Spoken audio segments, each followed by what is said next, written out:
Hello, everyone. Welcome to the Love Fruit podcast. And today we are joined by Dave Escamilla or Escamilla.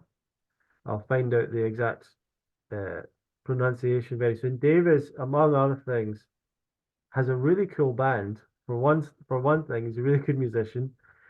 And this year or last year, sorry, he was the host, the main organizer of the Texas Fruit Festival. But he also has his own fascinating story with his journey of healing and raw foods and those kind of topics. So, Dave, is there anything else you'd like to add about to introduce yourself to people? Um, yeah, thanks, Ronnie. Yeah, it is Escamilla. Uh, and yeah, host of the Texas Fruit Festival, which we do every year. And so after you're done attending the UK Fruit Festival in the summer, if you're going to be close to Texas in the fall, that's when we do Texas Fruit Festival. And then yeah, I got a chance to meet you and stuff at hung out with you at Woodstock, and you and I are fellow musicians, and so we share that. And Ronnie's a very talented musician also, if you haven't heard his music. But no, that's a good intro. Just been studying natural health and food and diet for the last 8 or 9 years, for my own try to fix my own personal issues, really. Absolutely. And yeah, I wanted to say I did attend the Texas Fruit Festival last year. I heard about it actually from the very start, from years ago when it was being planned, and it was really fun. I mean, I thought it was better than I expected it to be. I really enjoyed it. It was maybe the hottest day I'd ever experienced in my entire life. Yeah. After we did it last year, we moved it. We were doing it in early September, which I don't know why that ever got planned like that, because we're in Austin, Texas. But this year we're gonna do it October 1920. Um, I s- know. so yeah, the weather, God willing, should be nice. I want to say to everyone, it is worth the trip, and there was a good crowd there last year. There was some really good talks. It was good fun, and so definitely make the effort. And we'll talk more about that in this interview. But firstly, yourself, most people didn't start off on a raw foods diet or a vegan diet or natural health diet growing up. So, what about yourself? Did you grow up with any of those kind of lifestyles exposed to you, or were you on a more regular or standard lifestyle growing up? Yeah, no, I had no idea of the raw foods, and nor would I have, I think, really cared about it, because for most of my life I was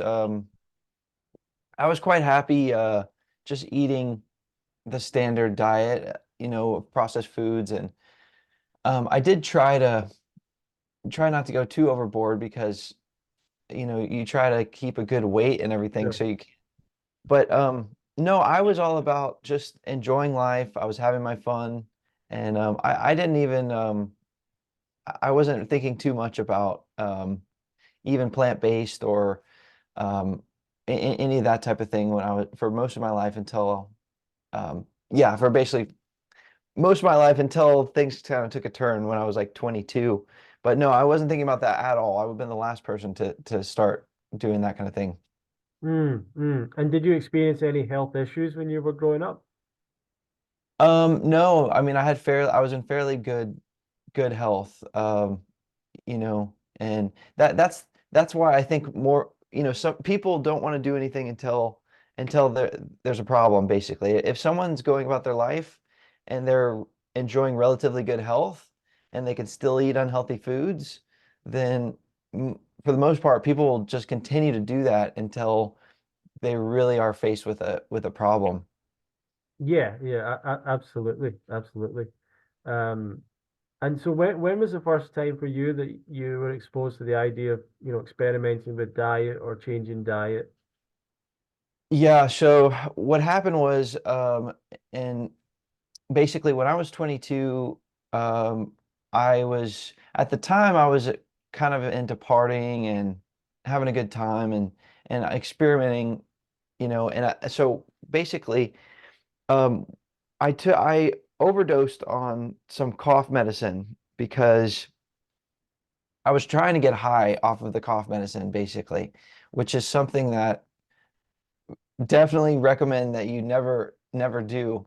Um, but basically, it was actually a big turning point for me because that night when I did that, I took too much cough medicine, and it messed me up really bad. Like, because the next day, um, I felt absolutely horrible. So this pharmaceutical, mixture, and that level of dosage, just did something absolutely horrible to my system, um, because I felt just like completely exhausted, headaches, couldn't think straight. I had horrible brain fog, and basically I thought it was going to be like a hangover, um, but in fact, I continue to feel like that, and basically nonstop, 24/7.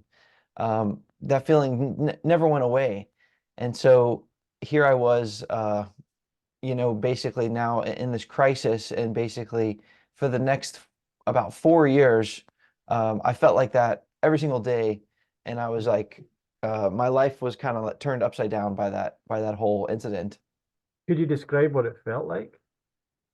Yeah, it felt like, um, I've always felt like I've been intelligent or had good awareness. So it felt like I had my mind, that I still had my mind, but that I was trapped in uh, a slower brain.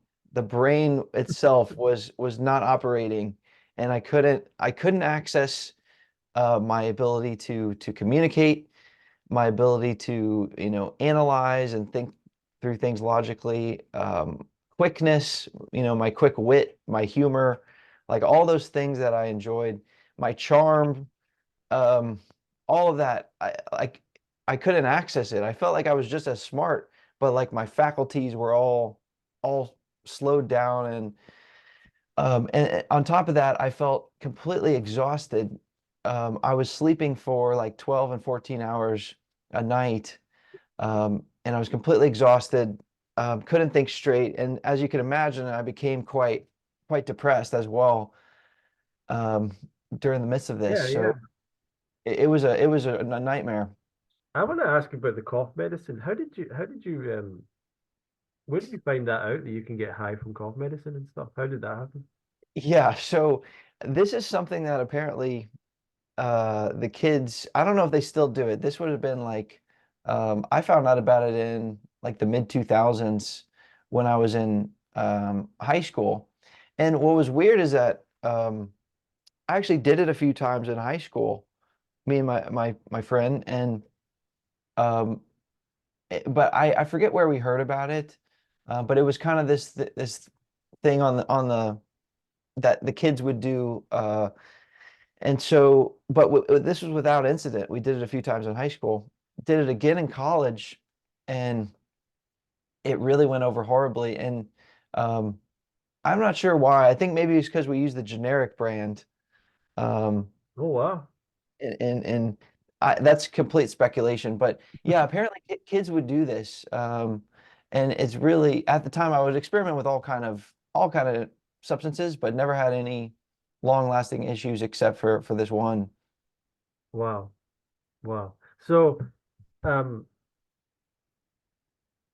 so you're feeling bad for 4 years. Oh, yes. What was the next step for that? Like at what point did you start trying to do something about this with the natural health and diet Oh, like that? okay, right. So, yeah, so eventually I kept looking around, and I was hoping that there was going to be a solution out there, although I was I gave up pretty much most of my hope, but I stayed curious, and, I guess what got me into it was I found out about this. I came across, like a liver cleanse. Uh, it was Dr. Ed Group, and he was talking about a liver cleanse. And that really resonated with me. And I thought, yeah, I could probably use that. And so I decided to try that. I tried the liver cleanse. It was like a 5-day program, and you have a lot of the stuff that comes out. And when that happened, I did feel better immediately. Not all the way better, but I maybe felt, 20% better, just instantaneously, when I did this cleanse. And so I thought, man, that was powerful. And I actually felt so much better at the time that I I started to basically I had a lot more energy, and so I started eating a lot more junk food because I was kind of feeling like, man, I can eat anything. It doesn't slow me down. And so I kind of went on like a tear for a few weeks of eating really bad junk food, which I had been eating a lot of anyways over the years because I was um it was kind of a vicious spiral. And so what happened was a few weeks later, then I got a really bad cold. Um, I got really sick, and I intuitively felt like, man, I'm getting sick because I've been eating like crap. And it's catching up to me. And I remember Dr. Ed Group saying in the instructions, when you do this, you might go through a healing crisis. And so I sort of thought, maybe this is a healing crisis, which I don't even really know what that means.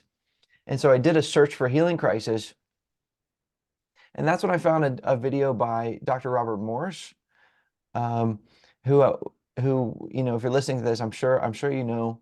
Um, but he did a video about a healing crisis. And when I watched that video, it made complete and total sense. Everything he was saying, it just clicked immediately, even though I had never heard about fruit or raw veganism or anything. But everything he was saying, just immediately, I thought that makes total sense.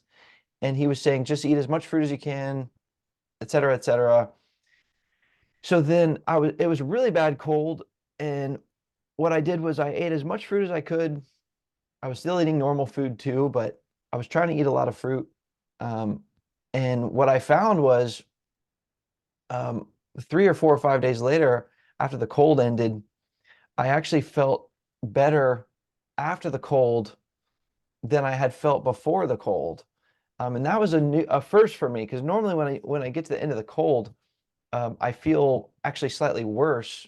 Hmm. Uh, and so that really clicked for me. That was like in 2015, and at the time I thought, man, I've really stumbled on something here, like um, you know, an amazing discovery. And I decided, I'm gonna really put my foot on the gas here, and I'm gonna keep going with this. And so immediately I started to eat as much fruit as I could. And that was my introduction to really feeling it's one thing to hear about it and learn about it, but you try it for yourself and you actually experience the healing power of fruit. And I experienced that, and it moved me in a powerful way. What changes did you experience? Yeah, that's a good question. I mean, so it helped me immediately. It helped me get over that cold, and it helped those symptoms go away, just of the cold. And then when the cold lifted, I felt a little more clear-minded and light. But remember, I was still experiencing pretty bad symptoms, from the cough medicine and everything.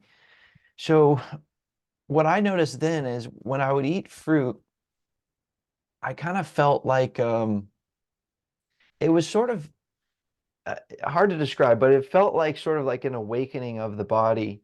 Um, you know, at the time, I was able to eat like maybe fruit for breakfast, and then maybe another meal of fruit in the late afternoon or something. And then I would have like two regular meals of regular food. I was still really craving regular food, so I was eating that. But the more I would eat the fruit, the more I would feel like this awakening happening in the body, and like this flow of energy kind of moving through the body. Um, and as I learned about it and was trying to find people to learn from, I was realizing, okay, well, the fruit is doing all kinds of things. It's hydrating, it's alkalizing, it's providing probiotics, it's providing the fiber and all the nutrients. And so I was realizing what was happening, but it was a feeling where I could feel my body sort of energy Mm, uh, flow kind of turning back on, and going through the body. And it was and there's also a spiritual element. I think there's a awareness to the fruit and intelligence to that living electrical food. And so it was a lot. Some people find it, I think, overwhelming. Um, but that was what it felt like, yeah, that's amazing. And how long do you feel like or have you recovered, or how long did it take to recover, or where are you at now, do you think? Yeah. So basically it took me it took me about um I wanted to go on basically I at the time I feel like I discovered the solution. Like, okay, I guess there is a solution, maybe, I hope, and then I'm gonna give it a try. And it took me about 2.5 years to tr trying to get on all raw and eat all raw foods. And um, because I was so uh, addicted to eating regular foods and junk foods. And so it took me that long. And then I would say in total, it was a gradual recovery. By the time I felt like it was about 3.5 years, at which point I felt like, you know what, all my symptoms are gone. Um, and I basically felt normal again. Um, it was like 7.5 years after the incident, and I was like, okay, I feel normal again. I just, Wow. so it was, and that was like in 2019, um, when I kind of found I felt like that. And It took quite a long yeah, time then. yeah, it was. How would you class your diet nowadays? Are you kind of fruit based? Are you vegan? Are you raw, mostly raw? Where do you class yourself now? And what was your transition like towards that? Okay, so yeah, I mean, basically cleared up all the symptoms, and then since then, um, I've been now, I guess, raw vegan. I mean, I that was 4 years ago or 5 years ago that I um, eliminated all the symptoms. That was 5 years ago. But since then, I've basically stayed 100% raw, and it's been mostly fruit. The longer I go, the more it gets towards more fruit. Um, so yeah, I have stayed up with that. The transition was that was really tough. I mean, it took me 2.5 years. Um, and I understand. I think when people hear about this information about raw vegan, and fruit, I think it makes sense to most people. Um, and people intuitively feel like, okay, that's correct, and that would work if applied. I think what a lot of people struggle with is just thinking, you know what, I can't pull it off, because it's too hard to eat like that. And I'll lack the discipline, and I'll want to eat these other cooked foods. And like I totally understand, because I was so addicted to foods, and it took a long time for me to stop eating junk foods and cooked foods. Um, and what I'll say is that, like, it just it does get easier. Um, it really does, because my cravings now are totally different. I don't crave um, junk foods, or I don't even really crave cooked foods. I'll eat cooked foods very occasionally. I'll have some cooked vegetables or something. Um, but it's more for a social kind of social things rather than actually craving it. So it gets easier if you're transitioning right now. It does get easier. It just, just keep going. Um, Were because yeah. were cravings the main challenge that you had changing, or well, yeah, was that the main one of the main challenges? And how did you deal with that? Um, yeah, I mean, yes, it was. And also there's a flip side of that coin of the cravings, which is the pressure of life, you know, the s- the stress of life. We have to go through life and deal with pressure and stress and um and stuff like that. And when we go through that, it makes the cravings more. The more that you're going through life and you're going through something stressful, then y- we're going to turn to food emotionally and out of stress and so forth. Um, and so, yeah, that was the hardest part because it's just it's just so hard. And I'll say sometimes it's okay to lose the battle, and don't beat yourself up if you're going through transitioning, you're trying to eat healthier, and then you're having such an overwhelming day, and you just have this feeling. It's like this monster that's inside of you. It's like this beast, and it's just like, nah, feed me, feed me. And sometimes you can kill yourself trying to fight that beast too much. Like sometimes it's okay just to say, all right, fine, like I'm tapping out and I'm gonna go eat eat something bad.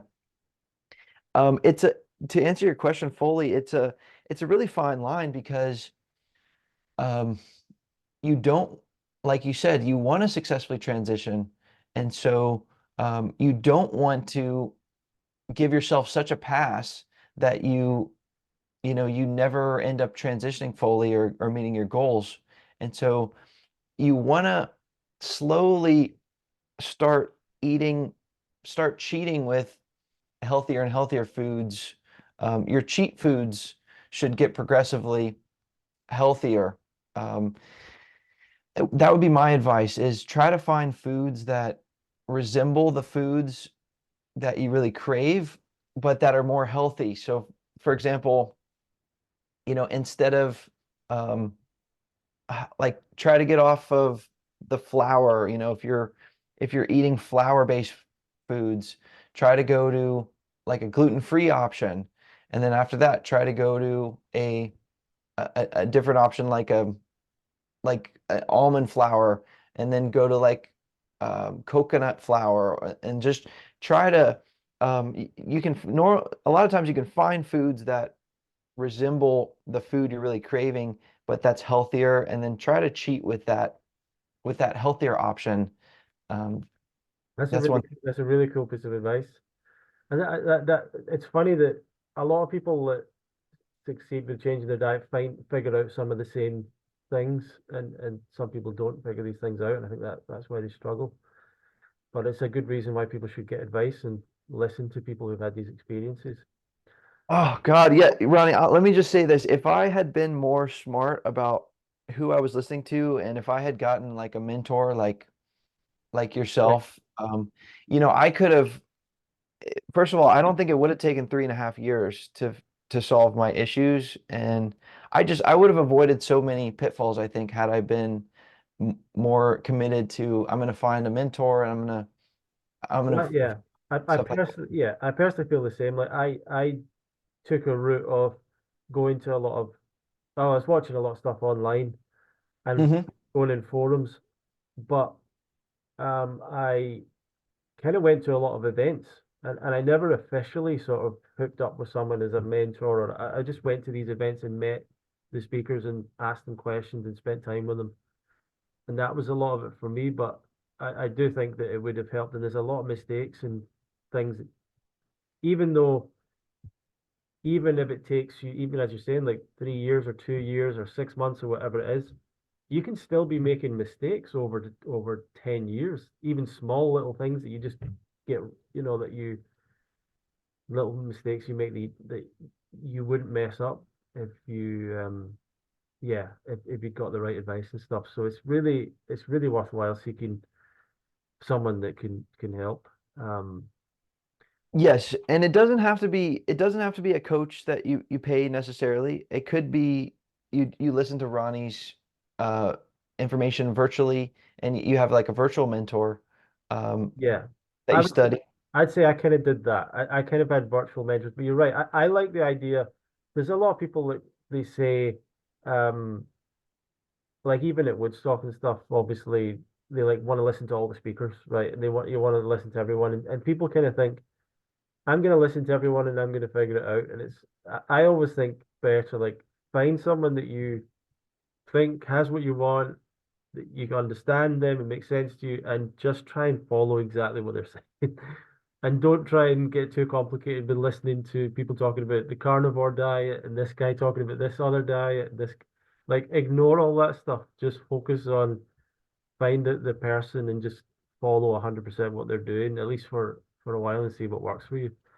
Um, Do you think people follow too many sources of information and go try to go in too many different or try personally, to yeah. make sense of too much Well, input?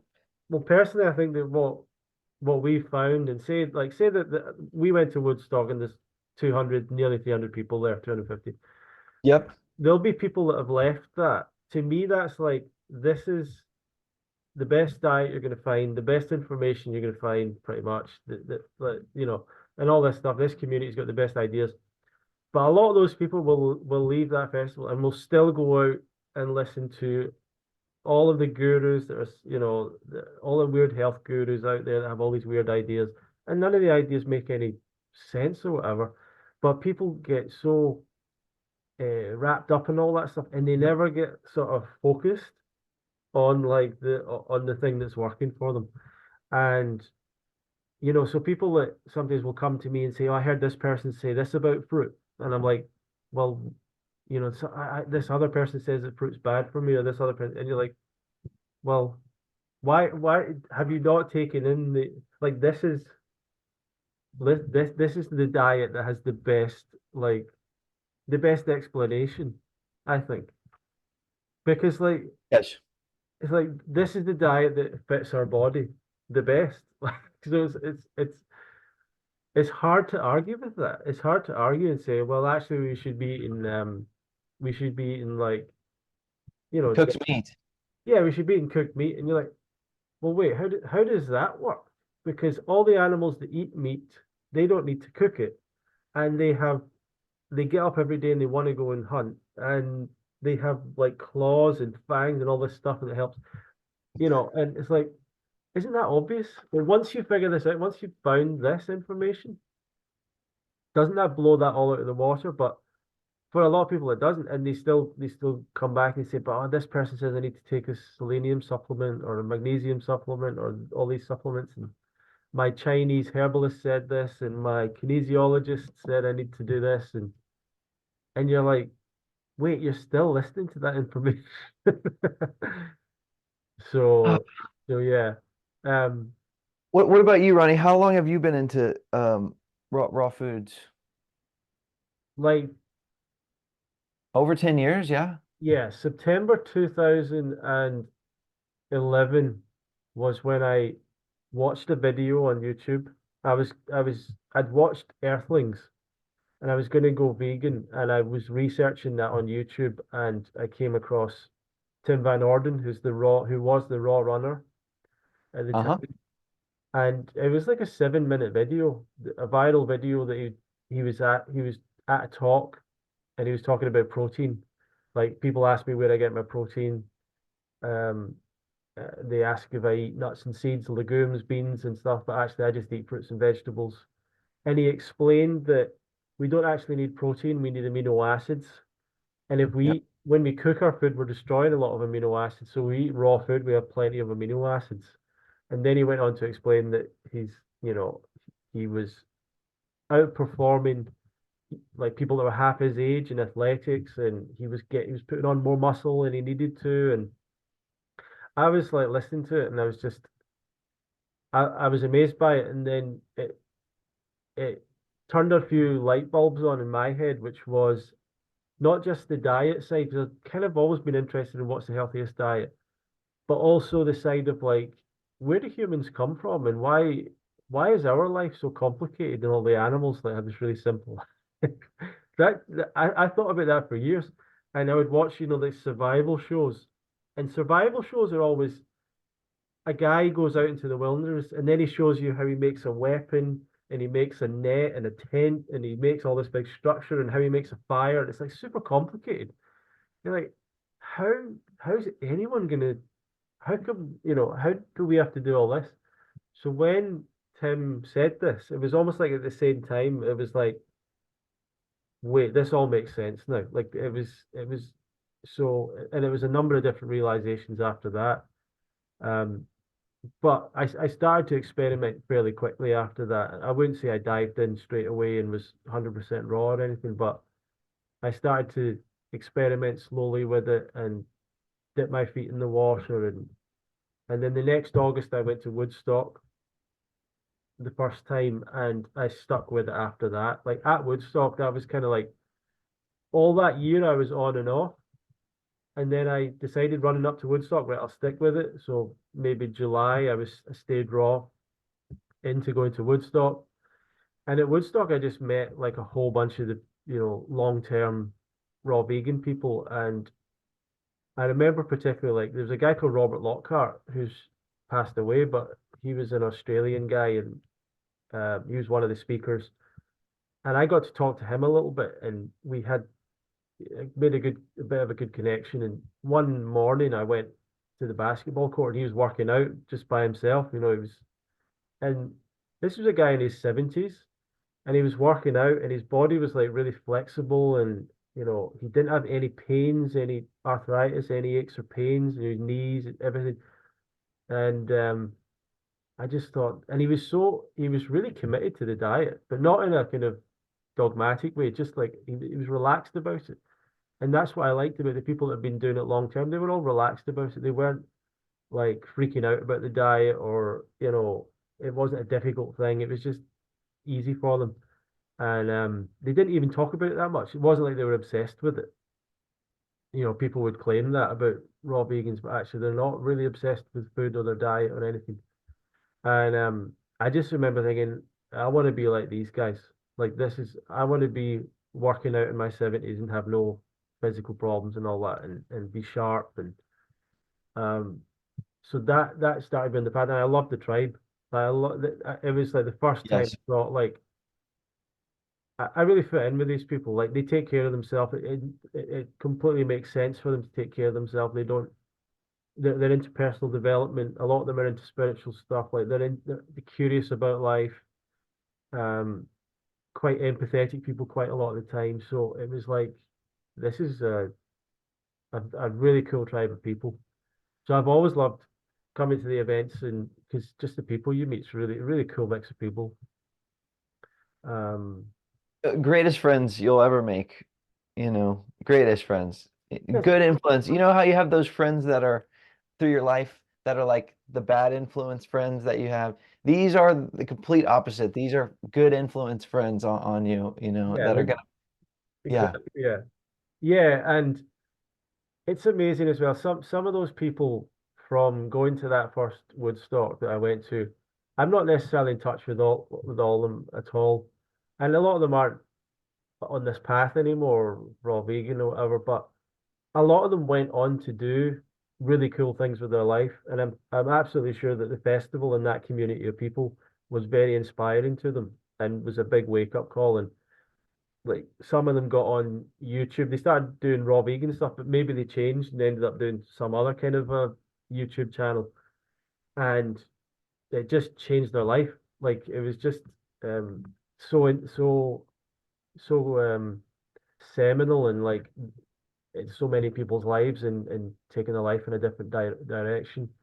And for me, this raw vegan thing is like I've went around the world in a sense because I love the events. So I don't really like randomly traveling that much. But when there's an event, like a raw vegan event, like there's going to be this tribe of people like-minded, the diet's going to be supplied, and it's going to be a cool time probably. And So and I've kind of got a bit of a list of like how many fruit festivals I've went to.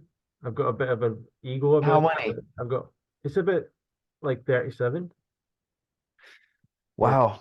But it does help that I've ran my own festival for 10 years. So that's 10 of them, as my own event. So but when I was at Fruitstock, at in Emily Rootstock? Fruitstock, it was a small event that happened a couple of years ago, just before the time I went to Texas Fruit Festival. My friend Emily said, "Oh, I'm going to Texas Fruit Festival." I was like, "Wait, is that happening? Like, is that happening while I'm here?" And I thought, so that's why I made the arrangements to try to come. I was very close to not coming, by the way. That's right. You decided Yeah, like on the spot. You were yeah. just Probably on a like whim.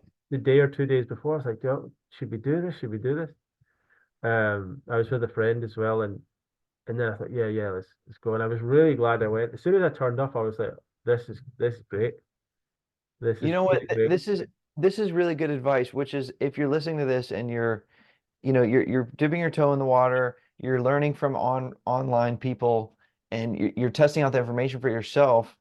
Um, there's there's something that's really powerful about going to an event, meeting the people that are doing this, that are validating the success of this information.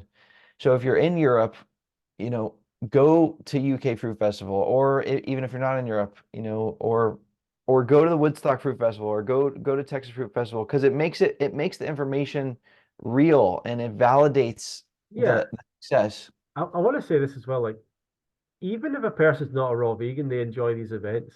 Even people that come Oh with yeah. their partner, these are fun events. It's a good group of people. Like it's fun, interesting information at least. So it's a good event in itself. And it's valuable information wise with the talks. And it's great to have the food prepared for you and available to you and all of that stuff. But there's an enormous value in the people that you meet, the connections you make, the friendships, potential, whatever, romantic relationships, even like there's so much that comes out of these events, very long-term connections that people make. And yeah, I mean, I don't want to sound like overselling my event or whatever, but honestly, Dave, the way I feel about it sometimes with these events is like, and with my own, is if I say to someone, "Hey, do you want to come to UK Fruit Fest?" and most of the people I talk to are in the UK and or they're nearby or whatever, and most people say no, and that's quite normal in life. Most people can't make it, or it's not for them, or it's the time's not right. There's so many reasons. But it's funny because in my head, what I feel like I'm saying is, "Hey, do you want?" I'm kind of offering like the best week of their life, like potentially, or like the best like week of their year or their best. Like, I feel like Mhm. I'm offering something like so awesome and so amazing, right? And then they're They kind of don't realize it. yeah, yeah, and but it doesn't translate for a lot of people. For a lot of people, it's like, oh yeah, yeah, maybe another time, and I just don't think they know what they're missing out on, and it's hard but it's the same with people that went. There's people that have come to the event and have actively said to me at the end, "This was the best experience I've had. This is like one of the best weeks of my life. This is amazing. This is transformational for me." And then they never came back, So this, it's just funny the way people are. But no, I would highly like, and I think like the Texas Fruit Fest, if you're still running it, everything is a no-brainer. And like I just think these events, if people can get to them, are a no-brainer. And there's very, especially I've always thought, and this is a bit of a rant of mine, but um, it was really great to see you and Skylar at Woodstock because you were both involved in the Texas thing. You both made it to Woodstock, and I was like, that's great that they've come.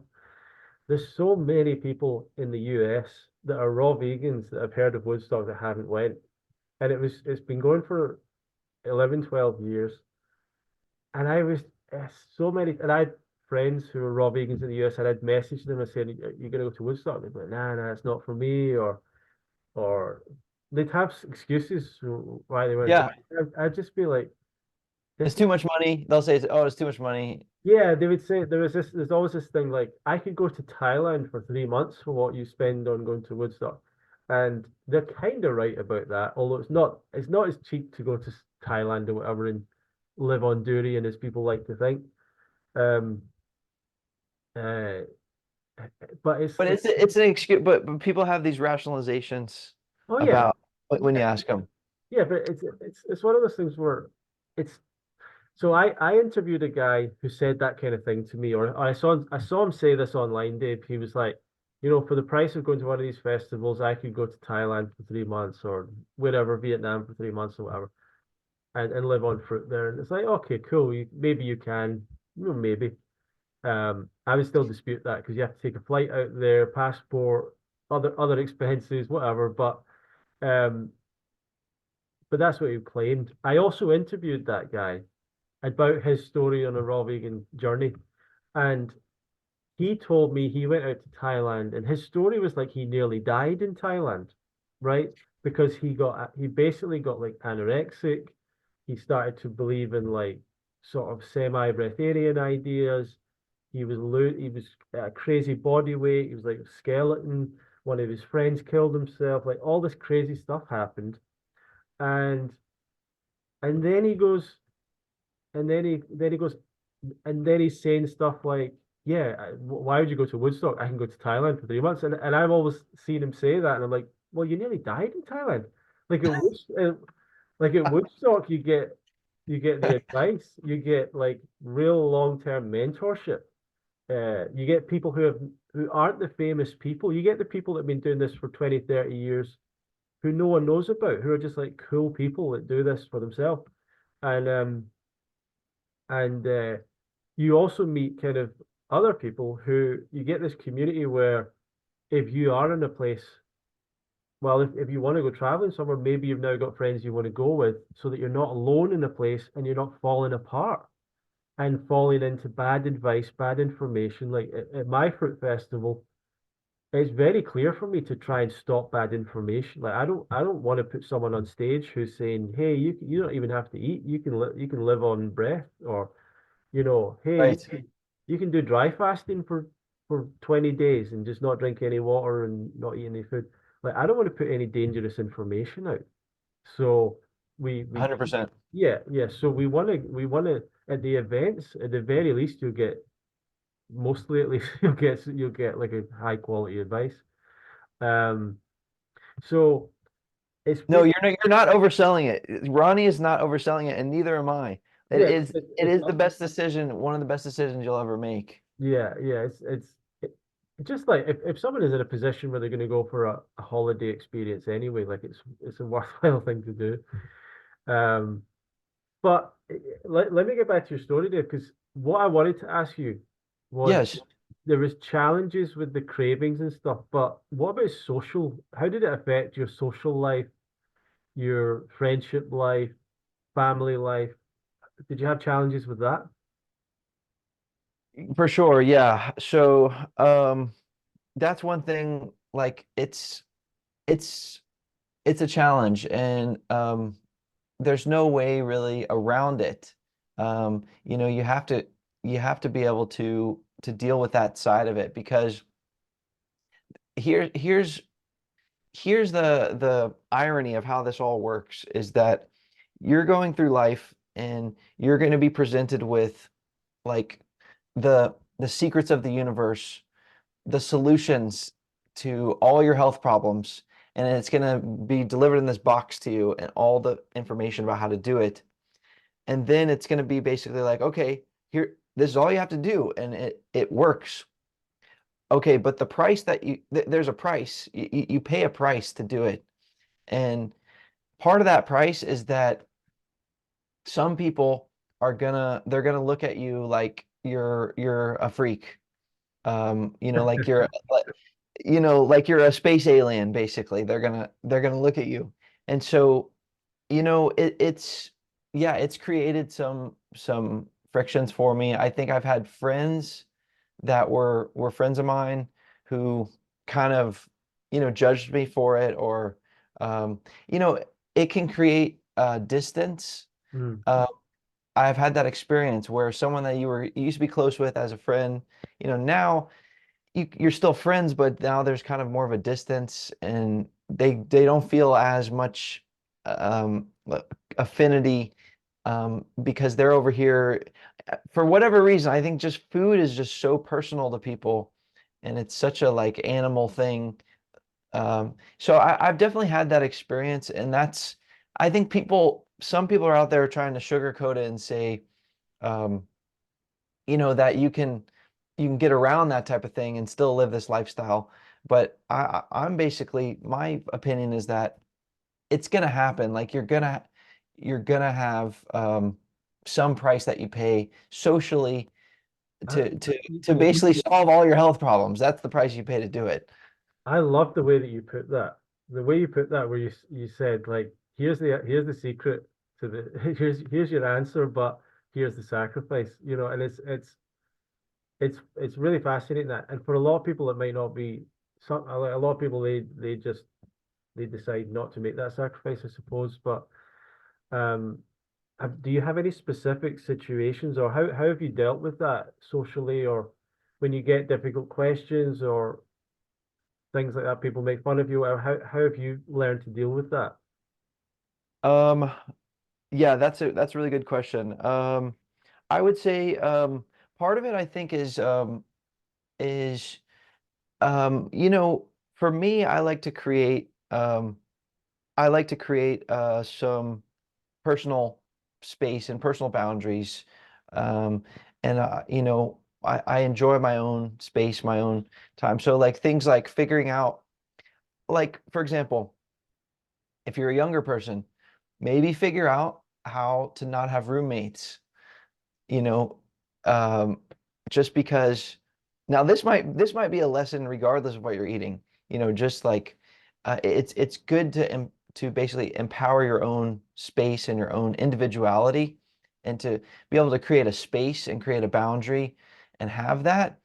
Um, so part of it, I think, is about figuring out ways to create your own sovereign space, um, where you can live in that space. But um, when you're dealing with other people, I think just like you mentioned earlier, Ronnie, laid back, um, non, you don't want to be arrogant. And so my approach has always been very, very laid back. Hey, yeah, this is what I'm eating for lunch. Um, this is what I'm eating. I'm having a smoothie. I'm eating some fruit. I'm having a salad. And people might be like, oh my God. And I'm very laid back about it. Like, yeah, and I think people appreciate because frankly, a lot of sometimes vegans, particularly vegans, can come across kind of preachy and like they're trying to make everyone else feel wrong for how they're eating. Um, I would say don't do that. If you want to just be easygoing with people and get along with people.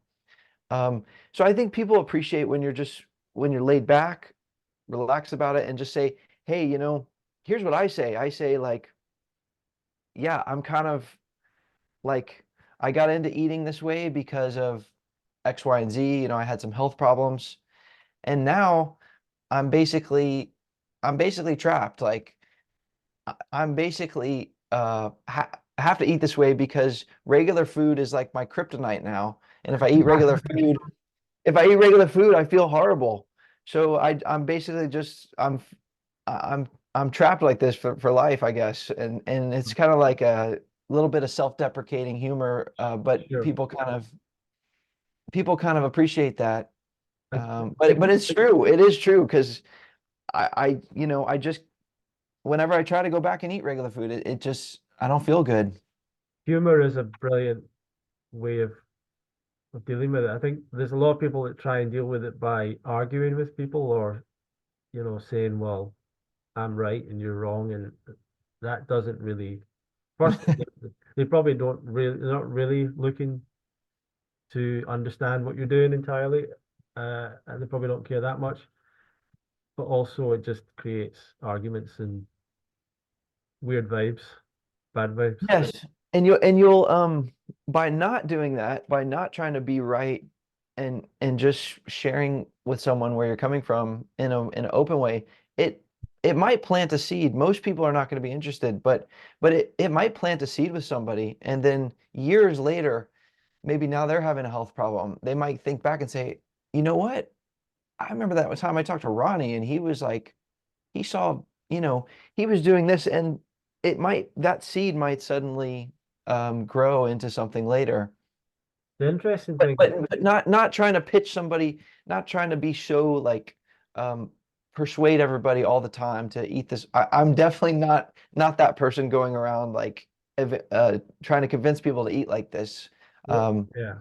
Well, it's really funny because sometimes what happens is, and I've got two stories that illustrate this, but sometimes it's not people you directly know, but it's people that they've maybe talked to about you. And I used to hmm, do a meetup, and I still have a meetup group, but it's not very active and stuff. And um, so I had this group, and people would come along once in a while. And this young woman came along once, and she said, before I came to the group, I wasn't sure whether to come or not, and I'd heard, and I asked why, and she said that she spoke to someone in her work and said that she was coming to the meetup. And the person at work said, "Oh, I know someone that knows him." And and this is someone I'd never met before, but someone had spoken about me to someone else, and it like passed down the chain of people. And then she heard a story that was like my family were all worried about me, and I'd lost all this weight, and um, and I eventually found out it was a school friend randomly that must have seen what I was doing on Facebook or whatever, and passed passed it on to someone else. But it's funny when you start to realize like your story doesn't just stay with you and the people around you, like it gets passed along. And there was a year at the UK festival where we went to the same venue a number of years, and so we went back to the same venue, and one of the attendees went for a walk, and there was a woman on the site because we shared this site with other guests and stuff and other parties. And there was a lady that said, "Oh, are you with the fruit festival?" And she went, "Yeah." And she said, "Oh, I heard about that last year because I was here last year. Like she was staying at the same site last year. So I heard about it and I went and investigated it online and I've lost 50 pounds and I changed my diet and it was and that lady had didn't attend the fruit festival. She just heard about it. She just heard it was happening and went and had a look and investigated it and learned more. So it's like you never quite know where your impact's going or where your example's going. And it's often ironically not the people around you that necessarily take the lead from it, but along the line other people do. wow.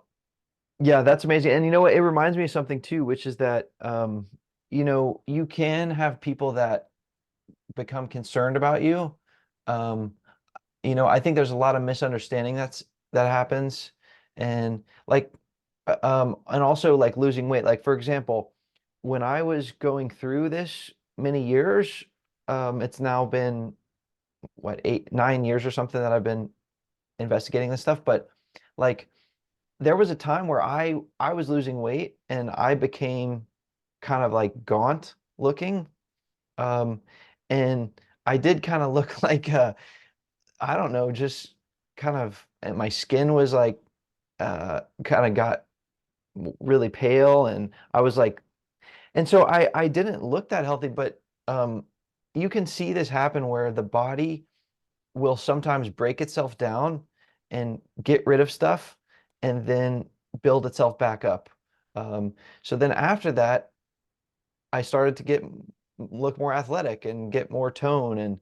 Um, but there was a time when people were like worried about me, and so when people are worried about you and family and stuff like that, just know they're not out to get you. They're genuinely worried, Yeah. and that's why you should really get more educated. The more educated you can get the better, because you can explain things like, hey, here's where I get my protein, or hey, here's the the nutritional side of it, because people are going to ask you these questions. They're going to be genuinely concerned. And so educate yourself and really understand how to answer those questions that you're going to get. Fantastic. And what would be your main piece of advice for someone that was starting off down this path? Well, I mean, you're going to want to figure out, how committed are you? You know, why are you interested in this path? Did you have a relative that died from health problems? Are you worried about a health problem? Do you feel like you're being held back, like you're not realizing your potential, and you have so much more energy that you could have, and vibrance. And so figure out, how committed are you? Because if you're not committed, if you're just kind of interested and you're kind of looking in off the sidelines, then I don't know if you're gonna really go after it. But really figure out, like, what's your motivation? Um, because if you are motivated and if you really do want that result, this information works, and you can figure out the details. There's a lot of pitfalls, there's a lot of nuances, there's ways to learn this information to make it more effective. But you're only going to do that and learn that info and apply it to the degree that you're committed to whatever your own personal motivation is. Um, and so really get in touch with that. And then if you really are motivated and you're like, no, I want to change, I want to solve a problem, I want to go to the next level, then really learn from people like Ronnie, um, myself. Like, I write articles about stuff I put on my website, rapid regeneration. Like, learn from people and figure out figure out how to do it more effectively. Like, don't just learn by mistakes. Learn from people, and do it the easy way, not the hard way. Absolutely. Absolutely. Um, let's talk about your involvement with the Texas Festival then. How did that start? In fact, what I want to do firstly quickly is what's a typical day for you then, diet Yeah. wise at the moment? What or even health wise in general? Diet, what's a typical day? Yeah, sure. So, I normally always start with the same meal, which is, I like to do a big smoothie that's um, mostly bananas. So I'll normally wake up and go maybe 2 hours without eating. Um, and then basically for the first meal, I'll make a big smoothie with like 12 or 15 bananas, um, and then maybe some blueberry, maybe some mango, maybe some greens in there. I've been getting into kind of a few, like, vitamins and minerals, so sometimes I'll put some powder in there and maybe a sprinkle of sea salt. I'm experimenting around too, but first meal is normally a big smoothie, 64 ounces of smoothie. And then lately I've been I've been just into the fruit. So um I normally eat 2 meals a day. That's it. Um it's kind of evolved over that. And so for the second meal, I might have, you know, um 10 oranges, and then maybe a big bowl of apples, um, or a big bowl of strawberries or pineapple. Hmm. So the second meal is always kind of up in the air. It could be all kind of different fruits, or it could be a salad. Um, but normally, yeah, that's the first meal, is big banana smoothie. And then second meal, lately I've been really just eating a lot of fruit. So, but sometimes it's a salad. Sometimes I'll do some like maybe some hemp and chia seeds ground up, and then I'll make like a pate and put that with the salad. Um, Nice. Yeah.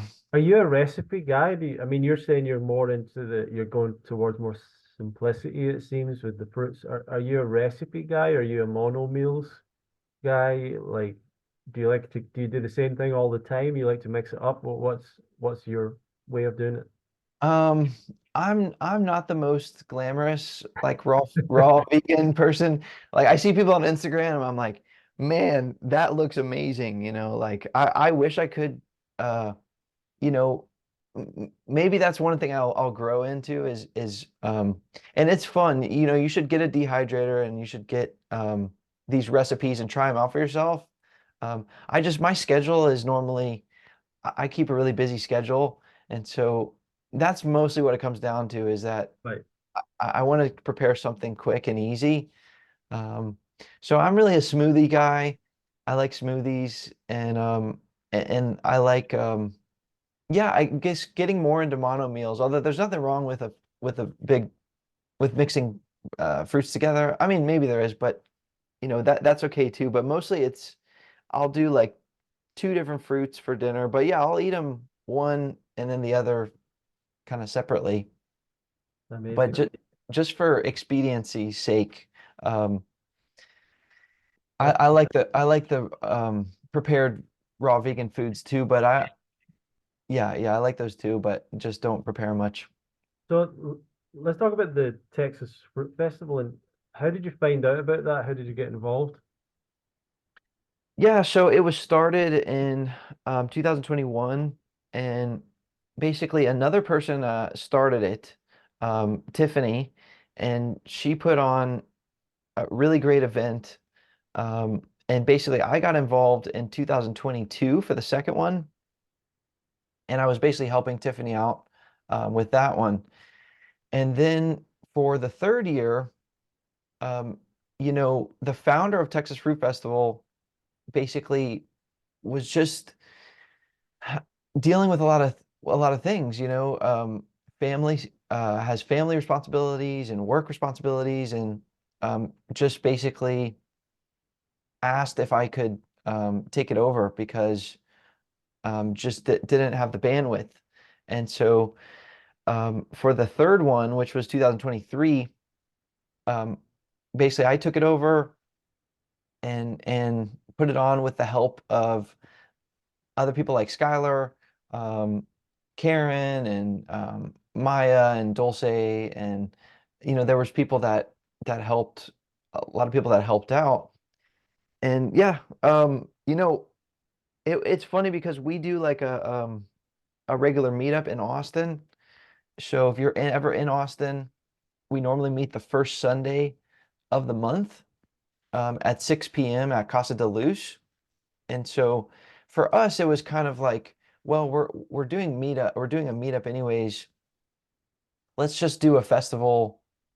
Like let's all pitch in and anyway, so that's how I got involved and but it wasn't yeah, that's how I got involved Yeah, with Texas that's Festival. great. Um, I was thinking there that Dulce, who Mhm. I met at the festival, I think that she didn't go to Woodstock, right? But I think she maybe went to a retreat somewhere, Yes. Bali or something. And Yeah. I want to say this to people like, and I know there's different reasons for going to different things, but for me personally, with like if the decision is do I go to Woodstock or do I go to like a retreat in Bali or Thailand or something like that, I would 100% always choose going to like like one of the festivals over going to like a retreat in Bali. That's my personal opinion and feeling about it.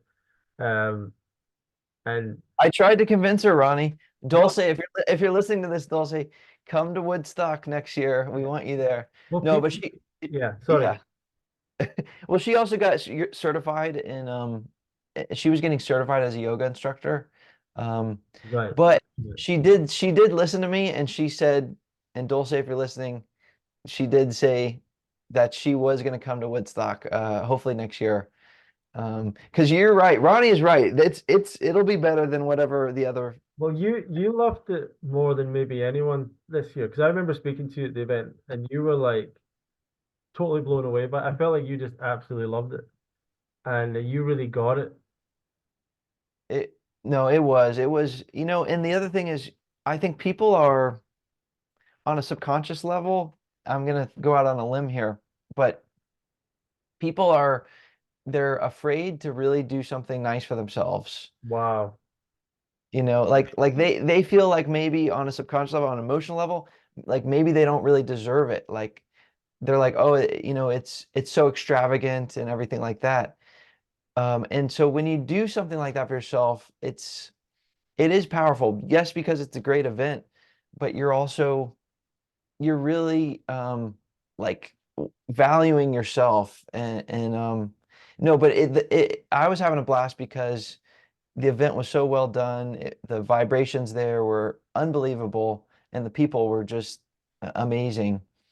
Yeah, you were, I can't even remember what you said to me, but you were just like, I remember just your face and you said something like, as if it was like one of the best times or whatever, or I can't remember the phrase, but you just looked blown away by it. You were like so happy to be there. I was having a blast, and I was completely blown away. And I remember that conversation. Yeah. Yeah, it's always funny for me because I've had friends as well over the years that sometimes contact me before some of these events, and they would say, "Oh, are you going to Woodstock?" Whatever. And I was going, and they were saying, oh, "I'm not sure I'm going to go," and this person isn't going, that person isn't going, and I'd be saying like, but it's always good. Like it doesn't matter who's there or who can't make it or whatever. Like it's always going to be. It's not going to be perfect, but it's always going to be great. And like there's people that talk themselves out of it as well. There's people that they say, oh, it's not the same, or it's not this, that, it's not the same venue. It's people just talk themselves out of these great experiences. And I've always felt like I went to Woodstock from the time I started going, I went every year. And the reason for that was I always thought like this is such a precious thing and it's probably going to stop at some point and I want to sort of get the most out of it. But I always had to remind myself, I could see it even in myself, but I'd go, why do I go to this thing? Like, why should I go back? And then I would arrive and I would just remember straight away and just be like, this is amazing. I just love being here. Um, and but yeah, some people don't get it, but I do. There's a lot of people that run retreats now, and I'm not like trying to whatever No, tear down Woodstock is the community. king. It's the king. It's the Mac Daddy of all Yeah, retreats. yeah. I don't want to like speak badly But about there's other good it. ones too, right? There's other good ones too. Yeah, well, people do. There's a lot of influencers, right? And this the other thing I found funny is like there's people that have millions of followers and then they do retreats with like 10 people. And you're like, how come you're doing these really small retreats? And and so and people like to go to these exotic places and these retreats and nice retreat centers and stuff. And I'm just looking at it going, man, I'm really glad I'm not. I'm way happier going to like Woodstock, because I just like the amount of people. I think that's one of the things. I like the fact that it's like a big group Like of people. You can a village. speak to someone new every day. Um, Hmm. I think a retreat for me would have made sense maybe closer to the start, where if I really needed one-to-one guidance from that person and really needed the time and a small group to like work on the raw vegan diet. But now, like, if I go to a raw vegan retreat, like I don't need to hear the talks so much, I don't need I didn't go to any lectures recipes. Yeah, yeah, at, at Woodstock. yeah. Um, So it's like, you know, but so what's your message, Ronnie, to people because you went to the Camp Walden in New York, Woodstock. What's your message to people who are wondering about, okay, did it live up to the hype of being in Florida now? Did they do a good job? What's your take? Because you experienced both. What was your take of how the new one went in Florida? I think that uh firstly, when they changed, right? So what happened was Woods we ended in Walden in 2021, I think, or 2022 was the last time it was in Walden. And at the end, they said like they weren't signing anyone up. We don't have a venue yet. We're looking for a venue. And honestly, I was like, this might be the last time because having run events and stuff, I know what it's like when you finish an event and then you're thinking, should I do this again next year? And really, what's going on in your head is like, do I really want to do this again? Like, this is a lot of work, a lot of effort. You put in, have to invest in finding a venue, stuff up front. So I know what that's like to look at that, and it's kind of scary and all that. And I thought maybe they won't want to do it. And then when they announced it, I was like, maybe they won't get enough people signed up. Maybe they're expecting this to go better than they thought. But actually, it was packed. They pretty much had it packed with people. Um, the venue was in many ways inferior to Camp Walden, but it's hard to replicate that. The one advantage it had maybe over Camp Walden was it was on one level, so it was all flat, whereas Walden was on a hill. But even that hill made it sort of you had such an amazing view, because if you went up to the hill, you'd just see this amazing view over the lake. So Walden was like this magical place, and because people were there for a number of years, like we really got used to it. It wasn't like a super deluxe place, really. I remember John, who's speaking, the first speaker at the Texas Fruit Fest, he was talking about Woodstock to me, and he was talking about like waking up in the creaky cabin doors, and it just sent me back to Walden. Like all the cabin doors were like creaky and like the if you walked through your cabin, like it was all uneven and stuff, and the floorboards and everything. So it was like these basic cabins, but the actual site with the lake and the weather at that time of year was so nice, such a good environment, and sitting on the hill. Um, so it had it probably wasn't quite the same as Walden or quite as good a place. And the time of year made the fruit selection maybe a little limited, where at Walden you would maybe have the figs as well, and you'd have other summer fruits like peaches and all that stuff coming out. Walden had a lot more indoor space stuff. Like they had kind of a gymnastics room. Uh, um, they had a couple of big halls for talks. They had this movie room for talks. So there was a lot of different spaces like that, and all that kind of stuff. Um, and generally it was like close to a mountain. It was close to a forest. That's quite cool. That kind of aspect of it. Uh, and a lot of people felt the home, where Woodstock was this year, home Miami or whatever. A Mm, lot of people had these weird vibes about it, even prior to it, right? mm, No one ever had any weird vibes about Walden, but prior to Woodstock, people were saying to me, "Oh, my friends went to a festival there. It's a weird place. The people who own it, there's something wrong." Like there was rumors already, and some people I knew didn't go because they felt it was kind of a strange place and stuff. mm, Um, I didn't think it was that weird, but I did hear things about it afterwards. Like someone said that it was like a Colombian cartel family house or something like that. Or I don't know if you heard any of those rumors, but there was some weird stuff that happened. And um, but I mean, the weather was great. The weather was pretty much perfect. I like that area. I think that's a cool area, like the Redlands area. It was a huge space. Like we had lots of space there. And I think the downside for some people was the camping facilities and the toilet and shower facilities were way down from what they'd had at Walden, where there was better shower and toilet facilities for the campers, and in general there were more. Well, even in saying that, the showers weren't amazing at Walden, but there's probably just a little bit more facilities for them. Um, I think Woodstock itself,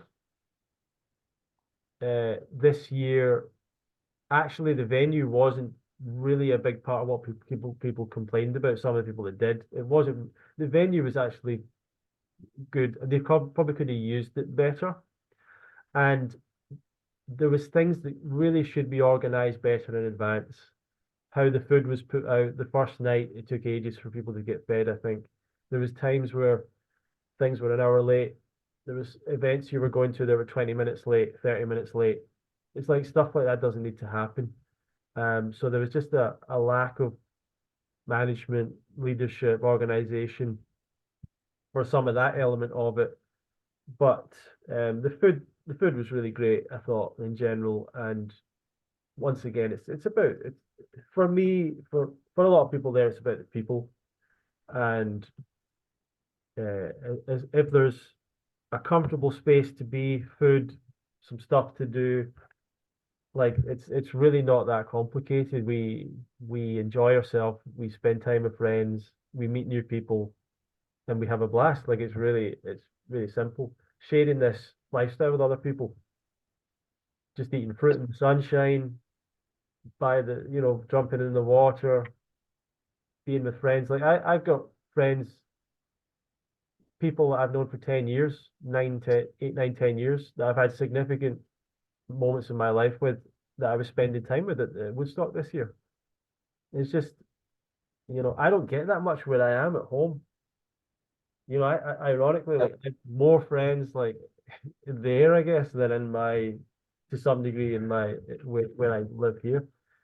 So that's the one downside about these festivals is like people leave and spread out and they go because people come over all over the world to visit these things and then they all disappear.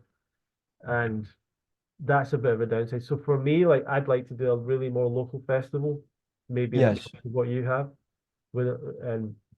And just to say, Tiffany reached out to me prior to starting the Texas Festival years ago, and I'll tell you a little bit of the story of that, where she reached out to me.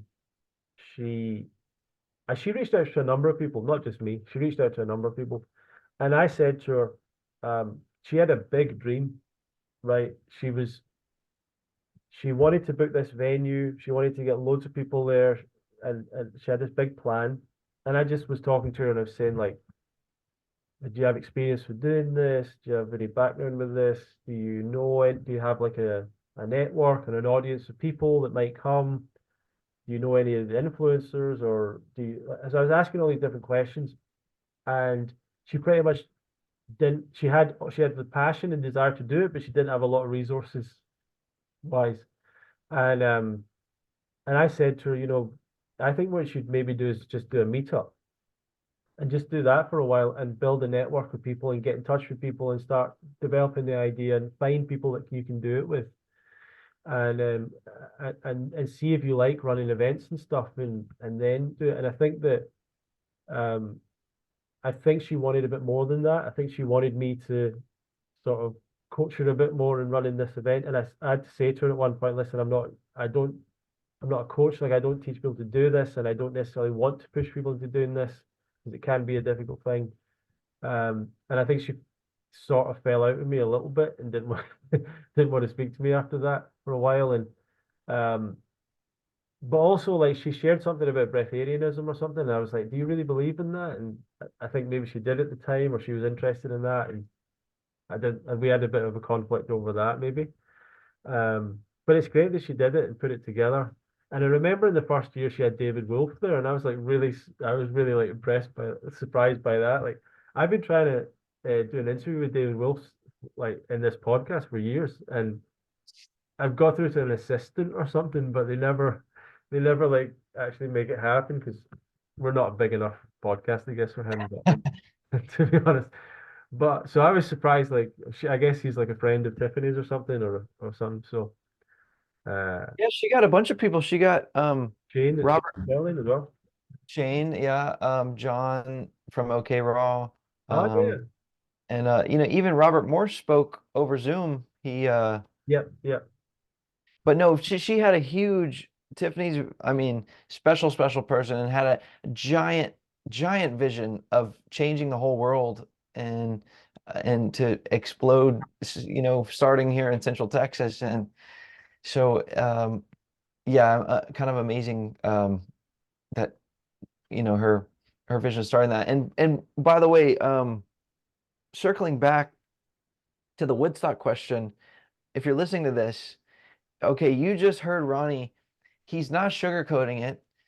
He just said Walden is a superior venue, but like, so he's not like sugarcoating this, but he's still saying Woodstock is a great event and to go Yeah, to it. And so like we don't get paid by Woodstock. We don't have any reason to tell you to go to Woodstock other than I it's know. it's it's fun and you should Well, go. Hey, let me be even more honest. Let me be even more. Let's get to the even more honest about this. Like, not only am I not paid by Woodstock, like I've always paid to go, and I always want to pay, but not only that, like they don't even treat me that well. Like I've been going to that event for 10, 11 years, every single year. Multiple times I've booked like a private room and spent more money and all that.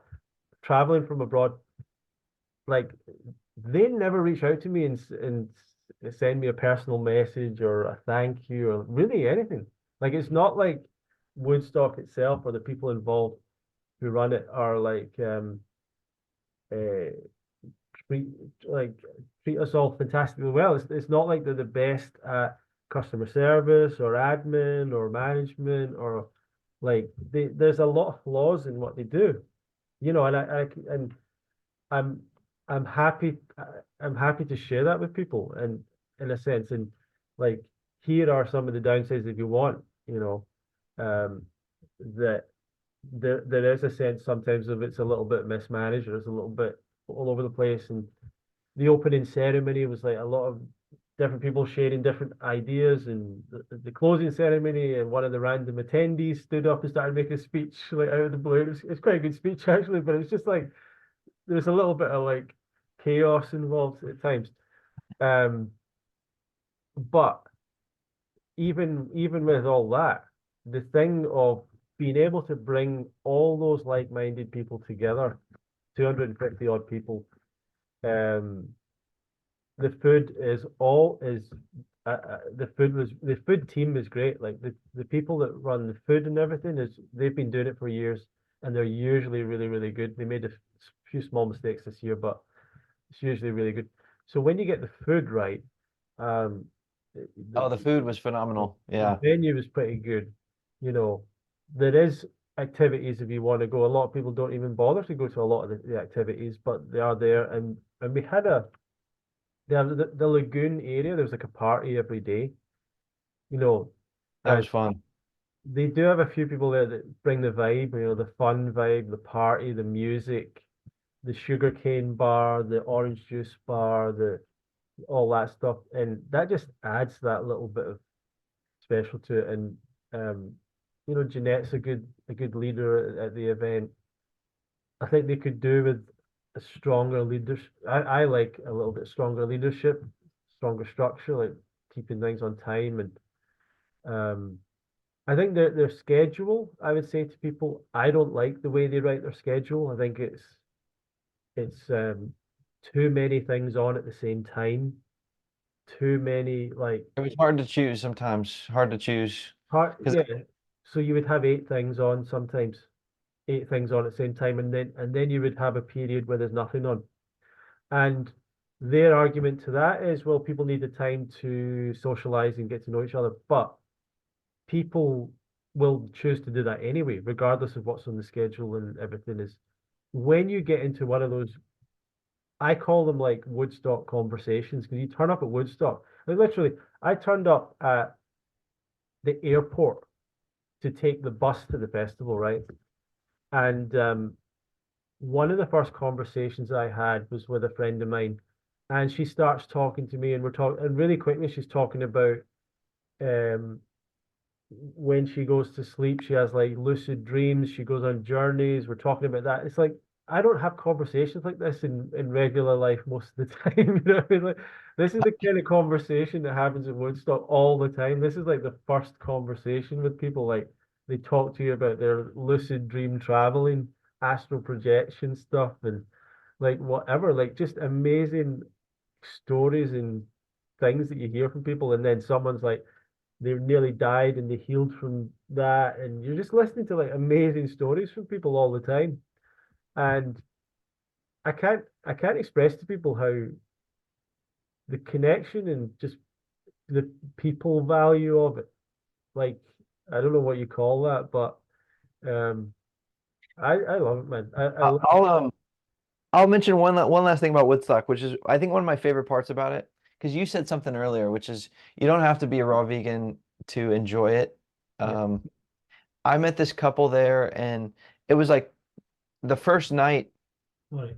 and I saw them there at the dining hall, and it was like this couple, and they were they were very new to even like plant-based, and they were like wide-eyed. Their eyes were like saucers. They were looking around. They were like, yeah, I mean, we just heard about this whole thing, and we just, for our health, and older couple, and they're like, we just wanted to give this a try for our health. Nothing else was working. The doctors were telling us to do uh paleo and keto, and we just keep getting worse, and so we're just going to give this a try.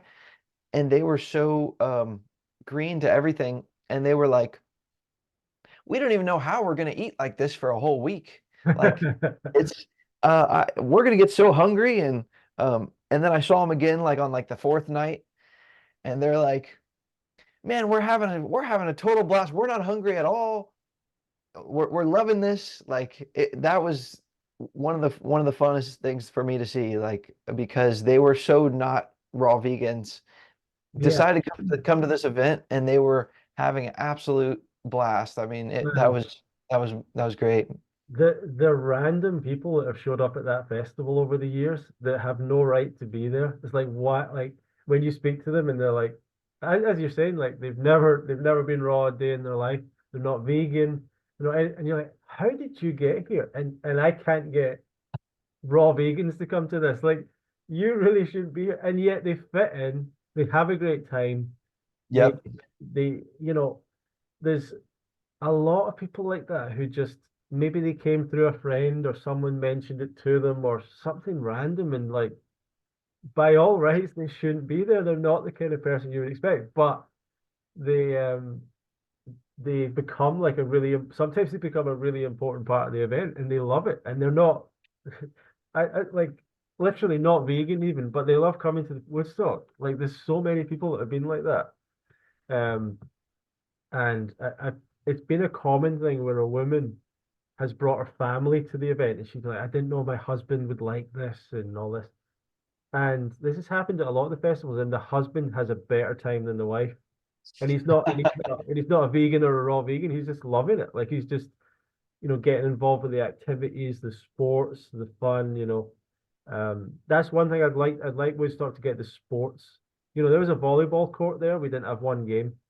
I wish we'd had a Uh, more organized someone doing this, like coordinating the sports. And we used to have soccer games, basketball games, that was, but that's me, my own personal thing. it it reminds me of how I run Texas Fruit Festival in a way, because I really don't think I'm a great that great of a manager. Uh, and it was a bit disorganized, and there were some issues with it. But at the end of the day, we had over 100 people. It was a giant party. Everyone had a good time. Um, Great food, music, and speakers. And um, like you're saying, if you get in a good venue, good food, and get the right people together there, it's gonna be a guaranteed Yeah. amazing time. Yeah. If they, you know, if the only way they could mess up is if the food was not coming out. Like to be honest, the first year I went to Woodstock, um, there was not enough food for it going out. There was there was Okay, there was that's a problem. Yeah, there was a bad food situation, and I still went away from that event, loved it, right? So even if the food is so literally that year they were putting out fruit and it was clearly not ripe. Like there was just stuff that there was like rock hard apples. There was a lot of lychees. There was some things they had loads of, right? And they had frozen durian, but it was all really frozen. Um, there was I just my memory of it was there wasn't like something they could just grab and eat like grapes, like something like a big thing of grapes or easy peeler oranges, or just stuff you could get. Like there just wasn't enough stuff. So and like what started to happen was they'd put out say some boxes of mangoes in the morning, and people would go down, take boxes and take them back to their Oh no. cabin. Literally, there was a woman in our cabin that had four or five things of mangoes. So selfish, like so selfish behavior, right? um scat like I can't remember what you call it, but kind of like Turns into like Lord of the Flies. yeah, yeah. People started to do that. And there was a funny moment where I went in and I guess they just started the orange juice machine, the OJ machine had just started being put on. And so I queued up. I got two big things of orange juice. So maybe they hadn't had it on early in the event or something. And I went outside and I walked out with these two big cups of orange juice. And it was like everyone just looked over like, like so jealous. And people like ran in to get orange juice. Like they were like, wait, they're serving orange because people were just sitting on the lawn, weren't eating anything because there just wasn't like enough, there just wasn't enough fruit like in my memory of it. So that was a year that, and I think that year as well, it used to be the case with the 80-10-10 diet with raw vegan diet because people were very influenced by Durian Rider back in the day, and he was telling people you need to like eat so many calories, like you need to be eating massive amounts of bananas and fruits and as much as you can stuff it in. So people had that mentality on top of it, where so if any fruit went out, people were getting it and wanted to eat as much of it as possible and all that stuff. And so that was maybe that was causing a problem as well. But a lot of they'd order a lot of stuff and it didn't cut and it came on it was unripe. The bananas couldn't go out, the dates couldn't even the dates like it wasn't like dates, it was like fresh dates where they were rock hard. So they couldn't put them out. It was they just like a lot of bunch of stuff went Oh wrong for my them. God. Yeah, and but I would say that even with that, it was a great year, but it really did improve. And now and in the last few years, like when you can go and there's like and eat as much jackfruit as you like and stuff like that, like there's not Oh, the food. not many places Unbelievable. you can do that. And I'd like to be able to do that at UK Fruit Fest. We do that once in a while, or maybe 1 or 2 days or whatever. But we don't have that kind of range every day that they have.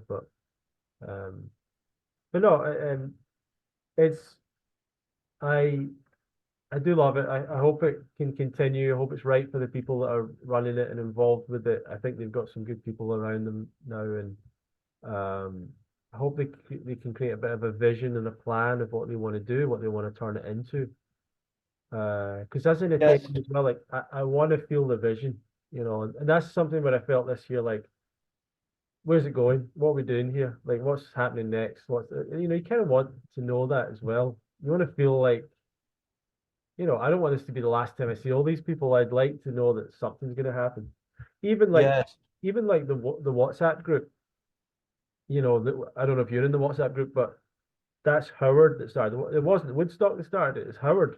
Well, why doesn't Woodstock run that? Or, they don't really do much on their social media. They don't do much on their Facebook pages. Like it's just very feels a little bit like nothing's happening sometimes, but it's always been like that.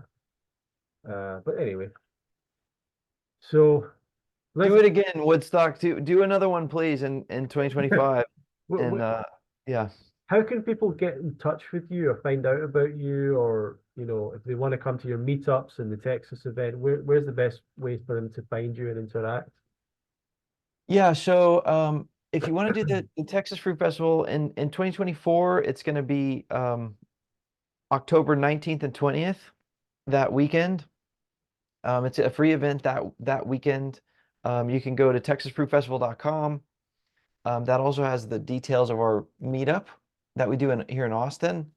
Um, and then I've also, whenever I do something, I try to make an article about it, write about it, whether it's things we talked about, like, uh, foods you can cheat with, cheat foods, dealing with junk foods, or liver cleansing, or any of these things. I'll put on my website in an article, which is rapidregeneration.com, or you can follow me at Rapid Regeneration. And yeah, that's just what I'm up to try to keep sharing the information that I've learned, like what you're doing, and hopefully, if you're out there listening to this and trying to improve your own situation, that this will help you do it faster than it took for Ronnie and for myself. Yeah. uh, because we were having trouble finding the the good information, and now we're gonna hopefully help you with that. I'm just seeing that you've got a whole article here about your experience at Woodstock in a video, so that's really great. I want to share that. Yes, I did. That was my most recent episode. I talked about that. Yeah, my experience at Woodstock, unbiased, um, unbiased experience, and overall positive, and would recommend to go, just like you, absolutely. Excellent. Well, Dave, thank you very much for taking the time out today. I've really enjoyed hearing more about your story, and you've got a great ability to communicate and express yourself. So I think it would be good if you definitely do a talk at the festival next year, your event next year. Uh, and good luck with everything. And any last advice or anything you'd like to Um, say at the end? Last advice is, first of all, someday I'm gonna go to the UK Fruit Festival. I need to figure out getting across the pond and everything like that. Um, and if you're on the fence, if you're in the UK, or if you're on the fence about UK Fruit Festival, do it, make the commitment, because it's a powerful, it's a metaphysical thing that happens when you make that commitment, and you do that for yourself, and you invest the time, invest the money, and you do something like that. It's something happens powerfully, and it's spiritual, but on top of that, it's a great people, and great to be a part of an event like that. So yes, if you're on the fence, definitely consider the UK Fruit Festival. If you're here um, in US, check out Texas Fruit Festival, or Woodstock Fruit Festival, and just keep going and stay strong. Whatever you do, even if you don't go to a festival, keep learning. The information is out there, and you can do it. Just stay committed. Yeah, I think Texas Fruit Fest, if you do it the same format as last time, it's such a no-brainer. Some people might say, I can't take a week off for Woodstock. I understand that, or whatever it is. The Texas Hmm. Fruit Fest, it's over a weekend, and you could even go for one day.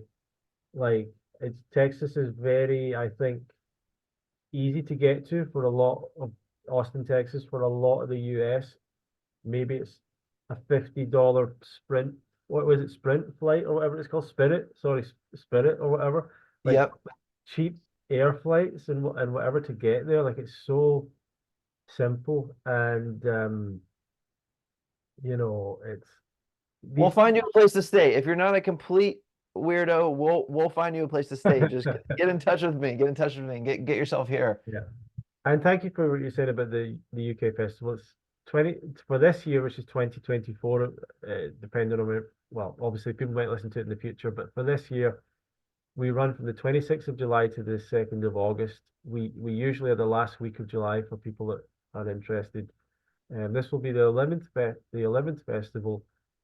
I'm hoping to have about 120 people. We have approximately 40 tickets left um, at this time. So you can go to Wow. fruitfest.co.uk or email me info@fruitfest.co.uk and find out more about that and see if it's right for you. So thank you very much, everyone, for watching and listening. And we'll see you in another episode of the Love Fruit podcast. Thank you very much. Thanks so much, Ronnie.